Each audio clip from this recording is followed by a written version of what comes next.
देखो, सबसे पहली बात हमारी कमजोरी क्या है, हम परेशान हो जाते हैं। संसार में देखो तो परेशान, परमार्थ की तरफ देखो तो हम परेशान हो, ये हमारा आदत स्वभाव बन गया परेशान होना। थोड़ा सा धैर्यवान बनो, गंभीर बनो।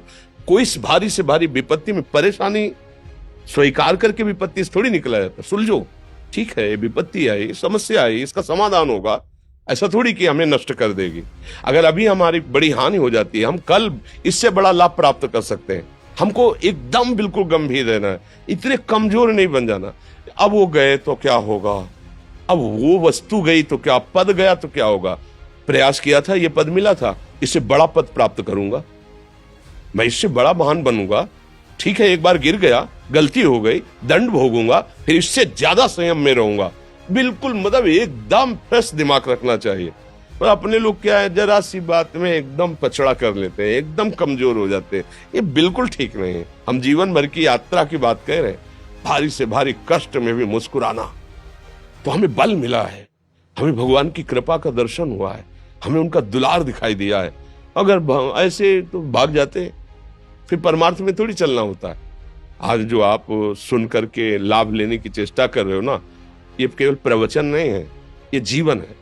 अगर ये जिए ना होते ना, तो ये इसका प्रभाव नहीं पड़ता, फिर वाणी का प्रभाव नहीं पड़ता। हम इसीलिए कहते हैं, जैसे आप लोग एकदम परेशान हो जाते हैं जब बोलो, क्या हमसे ज्यादा परेशानी होगी? दोनों किडनी खराब, दवाई लाने के लिए पैसे नहीं, पानी रखा है हम उठ के पी नहीं सकते, भीषण शरीर में कष्ट, भीषण बुखार, क्योंकि किडनी फेल, जरा में बुखार, खाने को क्या, रोटी मांग के लाओ। अगर वहां सब्जी मिलती है तो लाल मिर्च ऐसी पड़ के मिलती थी कि वो पा नहीं सकते थे। आप सोचो, पानी लाना है तो मुझे लाना है, पीना है तो मुझे पीना है। अगर मैं हारता तो कहां पहुंच जाता, क्या स्थिति होती? नहीं, मरना है, पर कदम पीछे। कोई दिन ऐसा नहीं जिस दिन सेवा ना की हो, जिस दिन सेवा ना गए हो। गुरु जी की सेवा में जाना है, पहले अपने को स्वस्थ साबित करना है, नहीं वो सेवा नहीं लेंगे। तुम बीमार हो, तुम कष्ट में हो, ऐसे उनकी दृष्टि परेशान थे, उनकी सेवा की, आके लेट गए। फिर हिम्मत की, अपनी श्री जी की सेवा की, मधुकरी नहीं गए, 3-4 दिन भोजन नहीं गए, पर सेवा नहीं छोड़ा, दिनचर्या नहीं छोड़ी। और उसका प्रधान कारण संयम, ब्रह्मचर्य, भगवत आश्रय, नाम जप, कभी हारने नहीं दिया। अभी भी थोड़ी देर बाद डायलिसिस शुरू हुआ, हारने, आपको हारे हुए नजर आ रहे हैं। शरीर में पीड़ा है, किडनी फेल है, ऐसा थोड़ा हम स्वस्थ बैठे हैं, पीड़ा है, बार बार प्यास लगती है, थोड़ा थोड़ा पानी मिलता है, लेकिन हम आनंदित हैं, हम प्रसन्न हैं। हम लड़ाई में हारे नहीं हैं, ना हारेंगे, हम जीत चुके हैं। हम अपने मालिक के भरोसे में अपना सब बात, तो वो, ये हम अपनी बड़ाई नहीं बता रहे, हम आपको बता रहे समस्या। सोचो, तुम्हारे पास तो माँ है, भाई है, बहन है, परिवार है, कोई ना कोई तो है ना। मेरा किसी ने कभी जीवन में ध्यान भी नहीं दिया, क्यों? बचपन से बाबा जी बन गए, किसी से प्यार नहीं, किसी से संबंध नहीं, कोई जानकारी नहीं, हम कहाँ हैं, वो कहाँ है, किसी से कोई मतलब नहीं। अच्छा, जवान साधु कौन श्रद्धा करे? कभी गांव जाने की हिम्मत नहीं पड़ती कि रोटी मांग ले, पता नहीं लोग क्या सोचेंगे, क्या भावना कर ले। हम दरवाजे पे खड़े हैं, क्या कैसी भाव, जो हमारे सामने आकाश वृत्ति से आया यौवन अवस्था में, वही पाया, अन्यथा भूखे रह गए। जब हम हर समय अपने को विवेक के द्वारा सावधान रखे, तो हम कभी निराश नहीं हुए, कभी उदास नहीं हुए, कभी ऐसा नहीं लगा कि यार हम दुखी, कभी नहीं लगा। उसी का फल है कि उस सुख का संकेत मिल गया जहां दुख की निशानी भी नहीं, वही उसी के बच्चे हो। हम सब उसी धातु से बने हुए हैं। हम इतना क्यों परेशान हो जाते हैं? हम ये देखते हैं, अपने लोग थोड़ी बात बिगड़ गई परेशान, नहीं बिगड़ी तो बिगड़ जाने की संभावना में परेशान है।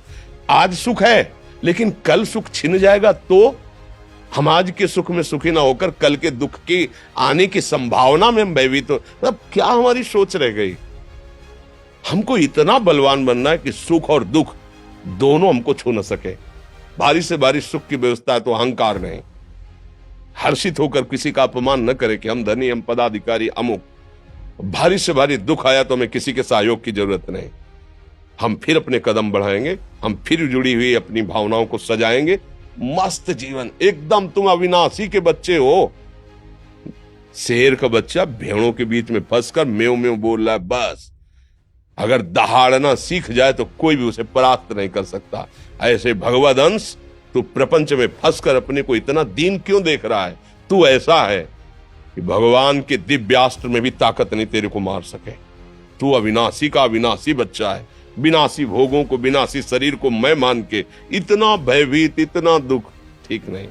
ये सबके लिए, केवल एक के लिए नहीं। आप समझो, आप लोग सोचते हैं हम गृहस्थ होकर भला ऐसी स्थिति कैसे। जनक जी सुखदेव जी के गुरु हैं और राजा हैं, महल है, रानियां हैं, नौकर है, चाकर। क्या सुखदेव जी जिनके शरीर में लंगोटी भी नहीं है, दिगंबर, परमहंस, परमहंस के गुरु हैं जनक जी जो राजा हैं। समझो आप ऐसा ना सोचे कि हम नौकरी कर रहे हैं, हम संसार में, हम गृहस्थ हैं, हम आध्यात्मिक की ऊंचाई पर नहीं चढ़ सकते। नहीं, आप एक सरकारी नौकरी या आप किसानी या व्यापार करते हुए आप एक अध्यात्म की ऊंचाई में चढ़ सकते हैं। और अध्यात्म ही है जो तुम्हें इस माया के दुख सुख से ऊपर उठा सकता है। दूसरा, चाहे जितनी संपत्ति आ जाए, आप सुखी नहीं हो सकते। सब देख लो, आंख खोल के देख लो। अध्यात्म ही है जो तुम्हें हर कष्ट सहकर मुस्कुराकर जीने का रास्ता बता देगा कि आप आनंदित हो जाओगे। कुछ नहीं बिगड़ा। अध्यात्म है तो कुछ नहीं बिगड़ा, अध्यात्म नहीं है तो कुछ नहीं बना, कुछ हाथ नहीं लगने वाला।